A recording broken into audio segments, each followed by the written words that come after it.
যেই দড়িটি সেখানে ব্যবহার করা হয়েছে সেটা ডন স্বীকারোক্তিমূলক জবানবন্দি মতে ডন নিজে তার মাথায় বেঁধে সেখানে নিয়ে গিয়েছিল বাড়িতে। সেদিন এখানে আজিজ মোহাম্মদ ভাই ছিল, উপস্থিত ছিলেন, স্বামীরাও ছিলেন, অন্যান্য আসামিরা ছিল।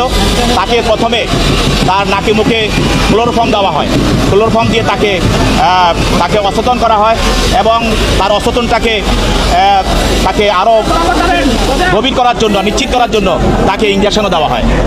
তারপরে পরবর্তীতে তার মৃত্যুটাকে নিশ্চিত হওয়ার পর তাকে ফ্যানের সঙ্গে দড়ি দিয়ে ঝুলিয়ে রাখা হয় এবং এই যে তাকে ঝুলিয়ে রাখা হয়েছিল, যেই দড়িটি সেখানে ব্যবহার করা হয়েছে সেইটা ডন তার স্বীকারোক্তিমূলক জবানবন্দি মতে ডন নিজে তার মাথায় বেঁধে সেখানে নিয়ে গিয়েছিল। এই জবানবন্দির ভিত্তিতে পরবর্তীতে আদালত এই এই সালমান শাহের হত্যা মামলাটি বিজ্ঞ আদালতে থানায় গ্রহণ করে এবং সেই মামলার আসামি হিসাবে আজকে ডনকে গ্রেপ্তার করে বিজ্ঞ আদালতে উপস্থাপন করা হয়। তার পক্ষে কোনো আইনজীবী ছিল না এবং তার কোনো জামিনের প্রার্থনাও ছিল না। বিজ্ঞ আদালত এই তদন্তকারী কর্মকর্তার দরখাস্ত মতে এবং মামলার বিষয়বস্তু দেখে তাকে CW বলে জেল হাজতে প্রেরণ করে।